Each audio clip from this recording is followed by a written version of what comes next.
Okay. Now we're started down to the home stretch. So I'm going to try assembling one of these for the first time completely.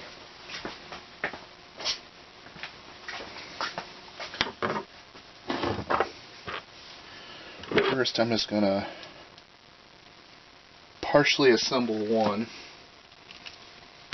just to make sure everything works before I go through and do final assembly on these guys.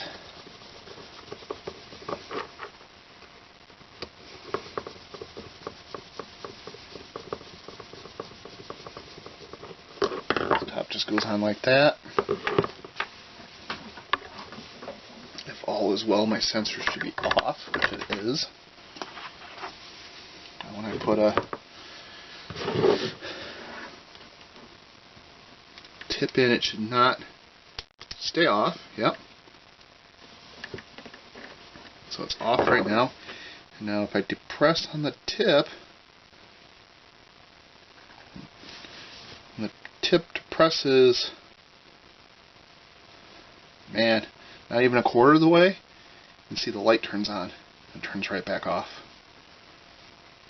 And then I have full travel on the tip. Things rotate just fine.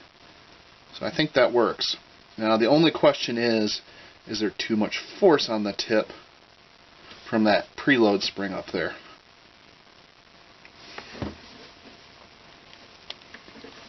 So now that I know it works, I'm going to pop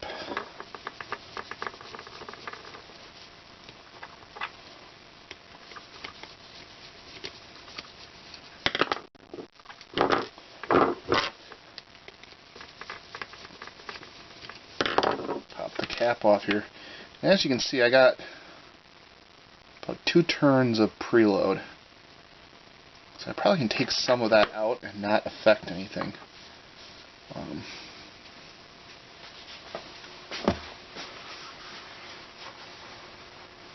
The downside is once I do that, once I take some off the spring, I can't put it back.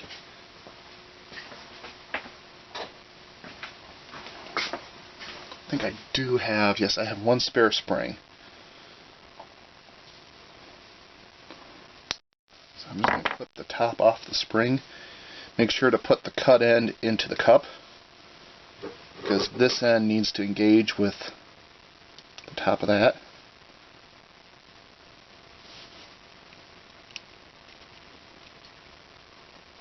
Yeah, there's still quite a bit of pressure on that tip. Take a little more.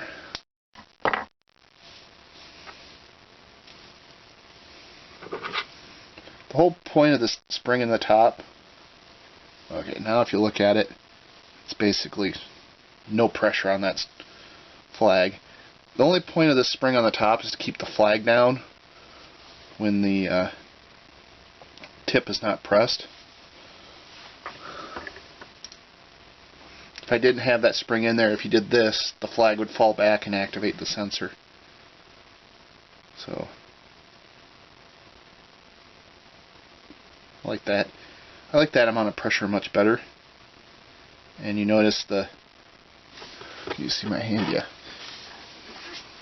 The light goes on when I start to depress it, and it stays on for the full stroke. So that's exactly what I want to see.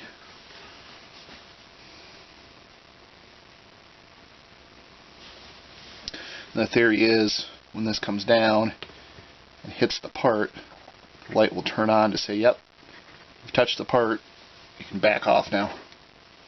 Or you touch the surface or whatever else. You could use this as a surface probe to 9-point level a card surface if you needed to.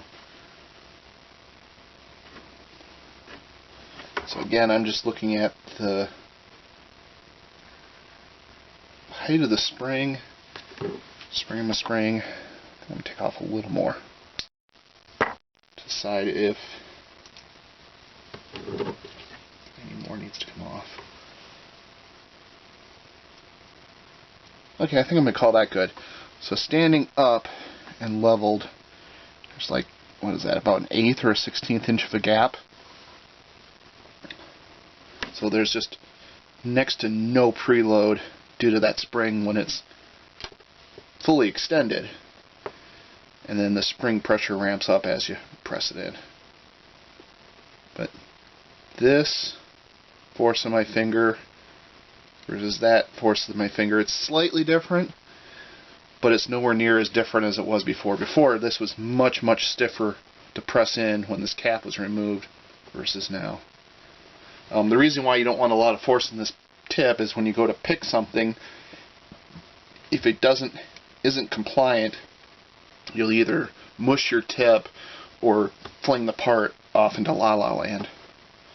So that's why I'm spending as much time as I am tuning this, as I need just enough downward pressure to keep the flag in place when the tip's removed. Oh, I might have gone too far. But I don't want to add to the...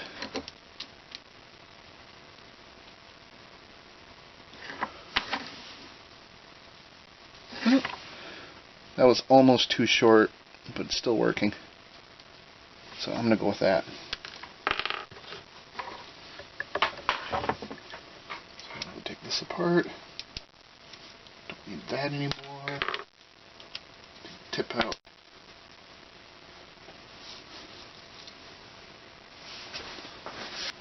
Clean any residue out.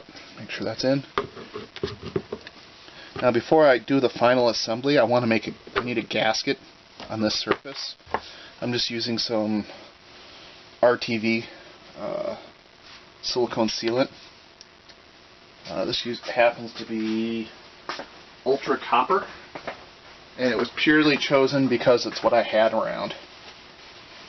Now, the next big question is it any good? I feel some liquid inside, so I'm hoping it's just the tip.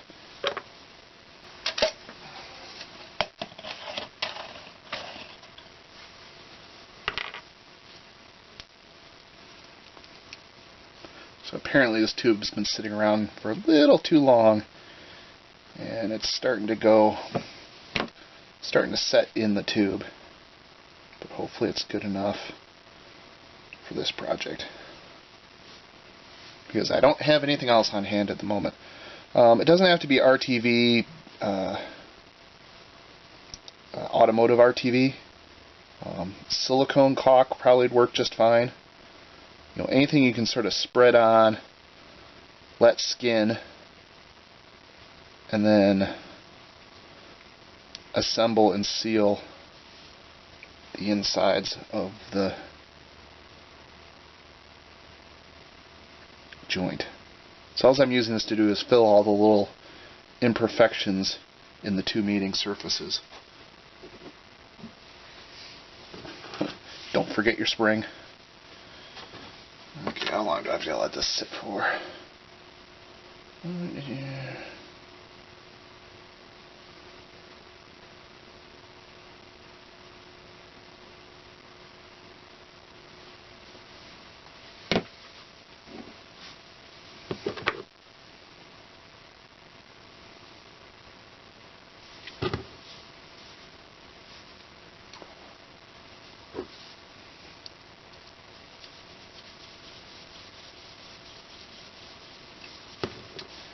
So when you first put the bolts in, don't tighten them down all the way.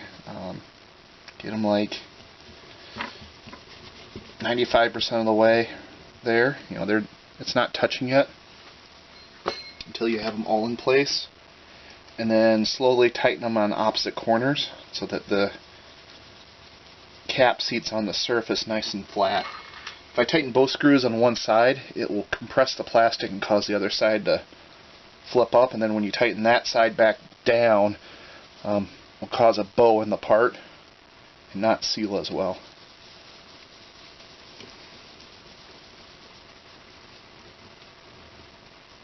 So that one's all the way down, that one's all the way down, that one's all the way down, and that's done. And you can see just a little bit of squeeze out around the edge of the part, which is what I want to see. You don't want a whole bunch, because that means a whole bunch inside, and it may block your sensor, which then would render the whole thing useless. But theory, that's all I need to do. To prevent this from twisting on the machine, I'm going to rely on both the hose, which will be pretty rigid, and the wiring harness. So it may twist back and forth a little bit, but the compliance and the cables will take care of that. If I do run into some sort of issue where that becomes a problem, I don't think it will, I'll make a little U-bracket that bolts on something in the back and that just sits in. So that's that. Now I'm going to work on the next one while this one cures. When they're both done, I'll probably pick up on the next video, whatever topic that happens to be.